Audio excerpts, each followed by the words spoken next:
On the night of July 30th, 1945, in the final days of World War II, the USS Indianapolis, a proud American warship, was torpedoed in the Pacific Ocean.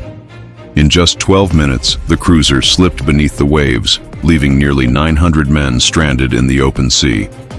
For 4 endless days, they floated under the burning sun and freezing nights. Dehydrated, delirious, and surrounded by one of nature's most feared predators, sharks.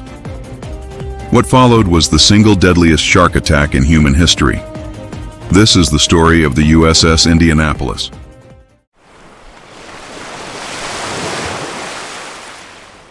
The USS Indianapolis was a Portland-class heavy cruiser commissioned in 1932. At 610 feet long and capable of speeds over 32 knots, she was fast, powerful, and heavily armed. Over the course of the war, the Indianapolis served with distinction, escorting aircraft carriers, bombarding enemy islands, and even transporting President Franklin D. Roosevelt on a secret voyage. But in July 1945, the Indianapolis was given a top-secret mission unlike any other.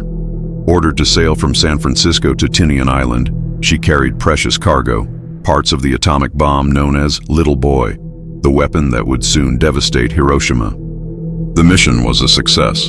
The Indianapolis delivered the bomb components ahead of schedule, and her crew had no idea that their cargo would soon change the course of history. But after completing her task, the ship received orders to sail toward the Philippines. What happened next would seal the Indianapolis's place in history, not for glory, but for tragedy. Shortly after midnight on July 30th, 1945, the Indianapolis was slicing through the waters of the Philippine Sea. Unbeknownst to her crew, a Japanese submarine, the I-58, lurked nearby. Its captain, Mochitsura Hashimoto, spotted the silhouette of the cruiser against the moonlit waves. At 12:14 a.m., 2 torpedoes struck the Indianapolis. One ripped off the ship's bow, and the other detonated beneath her fuel tanks, causing a massive explosion.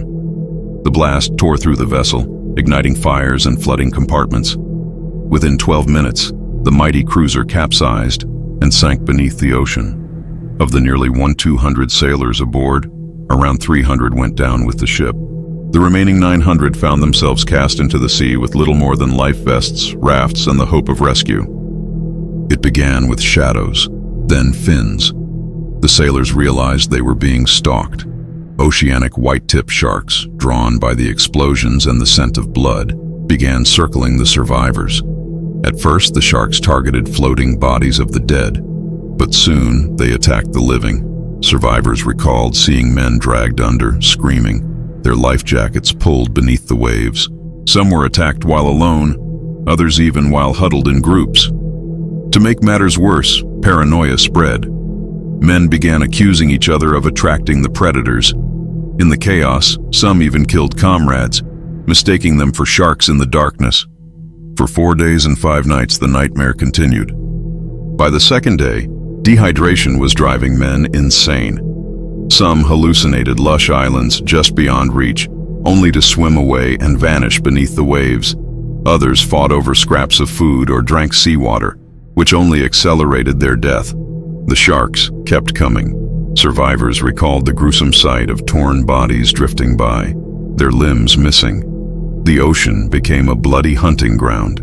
Ship's cook, Second Class Clarence H. McClung, later remembered, "The sharks were around, hundreds of them. They were just waiting. You could hear the guys screaming when they got attacked." By the 4th day, less than half the original survivors were still alive. On August 2nd, by sheer chance, a U.S. Navy patrol plane flying a routine mission spotted men floating in the ocean. The pilot, Lieutenant Wilbur Gwynn, immediately radioed for help. Rescue ships and seaplanes raced to the scene. When they arrived, they discovered a nightmare. Hundreds of delirious, half-dead men surrounded by circling sharks. Some rescuers even jumped into the water themselves to haul survivors aboard. Of the nearly 900 men who entered the water after the sinking, only 316 were pulled out alive. The loss of the Indianapolis was one of the worst naval disasters in U.S. history. The Navy faced harsh criticism for failing to notice the ship's absence sooner. Captain Charles B. McVeigh III, who had survived the sinking, was court-martialed, the only captain in U.S. history to be tried for losing his ship to enemy action. He was accused of failing to zigzag to avoid submarines, though even the Japanese submarine captain testified that zigzagging would not have mattered. Haunted by the tragedy, McVeigh died by suicide in 1968. Decades later, in 2000, he was posthumously exonerated by Congress. The USS Indianapolis remains a symbol of both sacrifice and survival. Her crew endured one of the most horrific ordeals in naval history, days of thirst, madness, and shark attacks unlike anything ever recorded.